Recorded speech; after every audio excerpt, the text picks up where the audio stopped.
இறையேசுவில் அன்பார்ந்தவர்களே, இங்கிலாந்து தேசத்தின் நசரத் என்று அழைக்கப்படுகின்ற வல்சிங்ஹாம் திருத்தலத்தை பற்றி இன்று நான் பேச விரும்புகிறேன். அவர் லேடி ஆஃப் வல்சிங்ஹாம்.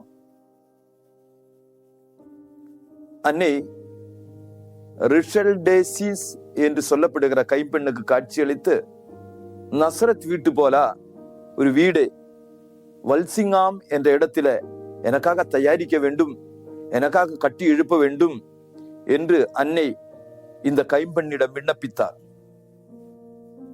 அன்னையின் வேண்டுதலுக்கு ஏற்றாற் போல இந்த கைம்பெண் அன்னையின் கட்டடத்தை, ஆலயத்தை கட்டத் தொடங்கினார். ஆனால் முதல் நாளானது இந்த வீடு கட்டுவதற்காக அவர்கள் நிறைய தியாகம் செய்து முயற்சித்தனர். ஆனால் பூர்த்தி செய்ய விட முடியவில்லை. எல்லோரும் சோர்ந்து போனனர். இனி எப்படி முன்னேறுவது என்று தெரியாமல் கட்டுமான பணியை நிறுத்தி வைத்து அவர்கள் தூங்கினார்கள். அடுத்த நாள் காலையில அந்த ஆலயம் மறுபடி கட்டி எழுப்புவதற்காக அவர்கள் சென்ற பொழுது, முந்தின நாள் கட்டிய அந்த வீடு காணாமல் போயிடுச்சு. அவர்கள் திடீரென்று மலைப்புக்குள்ளாகி நின்றனர். என்ன செய்ய வேண்டும் என்று தெரியவில்லை. சற்று தொலைவில, 200 மீட்டர் தொலைவில அவர்கள் ஓடி சென்ற பொழுது அந்த வீடு அங்கேயே மாற்றி அமைக்கப்பட்டிருந்தது. அது பூர்த்தி செய்யப்பட்டிருந்தது. லொரோட்டோ என்ற இத்தாலி தேசத்தில சம்மனசுகள் பரிசுத்த மாதாவினுடைய வீடை சுமந்து கொண்டு வைத்ததாக பாரம்பரியம் சொல்லுகிறது. இந்த பாரம்பரியத்துக்கு ஏற்றாற் போல ஒருவேளை முந்தின நாள் பூர்த்தி செய்ய முடியாமல் இருந்த அவர்களது முயற்சி அன்னை பூர்த்தி செய்து கொடுத்தாள்.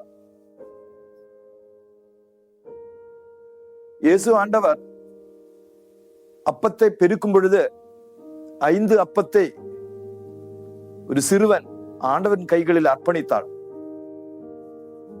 அந்த அப்பம் கடவுள் 5000 பேருக்காக அது பெருக செய்தார். இந்த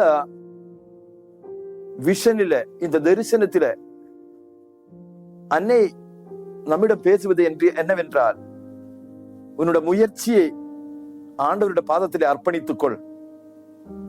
உன்னுடைய தியாகத்தை அன்னையின் கரங்களில் அர்ப்பணித்துக் கொள். அன்னை அது பூர்த்தி செய்வாள். அதற்கு பிறகு நிறைய மக்கள் இந்த இல்லத்தை நாடி தேடி அன்னையின் உதவியை தேடி ஜெபிக்க வந்தார்கள். இந்த வீட்டுக்கு பக்கம் ஒரு ஆலயமானது கட்டி எழுப்பப்பட்டது. அதன் அருகில் ஒரு ஆசிரமமும் கட்டி எழுப்பப்பட்டது. 1538 ஆண்டு ஹென்றி 8 அரசர் இங்கிலாந்து தேசத்தை ஆண்டு கொண்டிருந்த காலகட்டத்தில இந்த ஆலயத்தின் மீது படையெடுக்கப்பட்டு இந்த ஆலயம் முற்றிலுமாக அழிக்கப்பட்டது. அன்னையின் சொருவத்தை அவர்கள் சுமந்து லண்டனுக்கு கொண்டு போய் அது முற்றிலுமாக நெருப்பினால் சுட்டரிக்கப்பட்டது.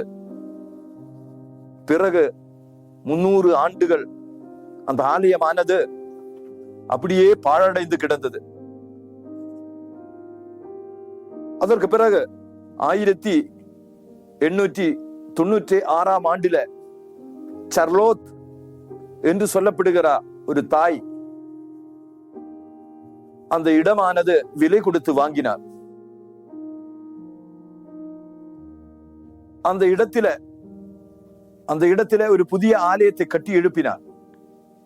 அந்த ஆலயத்தில அன்னையின் சொருவத்தை அவர் நிறுவினார்.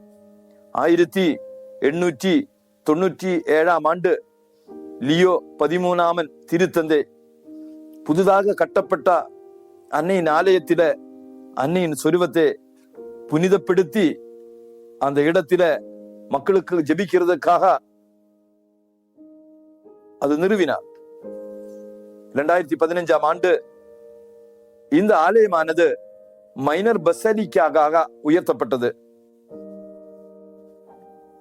ரிஷன்தெஸ் என்று சொல்லப்படுகிற கைம்பெண் முன்னுக்கு கடந்து வந்து நசரத் ஆலயம் மறுபடியும் கட்டி எழுப்ப வேண்டும் என்று அன்னை விண்ணப்பித்தார். இந்த அன்னை நமக்கு தருகின்ற மெசேஜ் என்ன? இந்த அன்னை நமக்கு தருகின்ற செய்தி என்ன? ஆண்டவர் இந்த மண்ணகத்தில பிறப்பதற்காக உன்னுடைய இதயத்தில் கடந்து வர விரும்புகிறார். அன்னை நசரத் வீட்டில வைத்து இதோ ஆண்டவரின் அடிமை என்று தன்னுடைய உடலை, உள்ளத்தை, ஆத்மாவே கடவுளுக்கு கையளித்தது போல ஆண்டவருடைய வார்த்தையை உன் நெஞ்சில பிறப்பதற்கு உன்னுடைய நெஞ்சை திருத்தலமாக, ஆலயமாக கட்டி எழுப்ப உனக்கு சம்மதமா? இறை வார்த்தைக்கு இதோ ஆண்டவரின் அடிமை என்று சொல்லுவதற்கு உனக்கு சம்மதமா? அன்னை தன்னுடைய உடலை ஆலயமாக கட்டி எழுப்பது போல, நஸ்ரத்தில் உயர்ந்த வீடு போல இந்த உலகத்தில் இருக்கிற எல்லா மனித உள்ளங்களும் நஸ்ரத் வீடு போல இறைவார்த்தையின் இல்லங்களாக மாற வேண்டும் என்று அன்னை விரும்புகிறார். ஒப்பு கொடுப்போமா? அர்ப்பணிப்போமா நமது உள்ளத்தை ஆண்டவருடைய இறை வார்த்தைக்கு? கரக கும்பிடுவோம், ஜெபிப்போம். அன்பு இயேசுவே, எங்கள் இதயத்தில் தங்கி எங்கள் இதயத்தை ஆலயமாக கட்டி எழுப்ப நீ விரும்புகிறீர் என்று எங்களுக்கு தெரியும். ஆனால் இப்பொழுது எங்கள் உள்ளம் பாவ பழக்க வழக்கங்களால் மூழ்கப்பட்ட, உலக சிந்தனைகளால் நிறையப்பட்ட ஒரு பாழடைந்த இடமாக கிடக்குகிறது. தேவனே, உமது இறை வார்த்தை எங்கள் உள்ளத்திற்கு கடந்து வரட்டும். அன்னை இறை வார்த்தைக்கு அர்ப்பணித்து தன்னுடைய உடலை கடவுளின் இல்லமாக மாற்றியது போல எங்களது நெஞ்சை கடவுளின் இல்லமாக மாற்ற எங்களுக்கு துணை புரியும். ஆண்டவராகிய கிறிஸ்து வழியாக உம்மை மன்றாடுகின்றோம். ஆமேன்.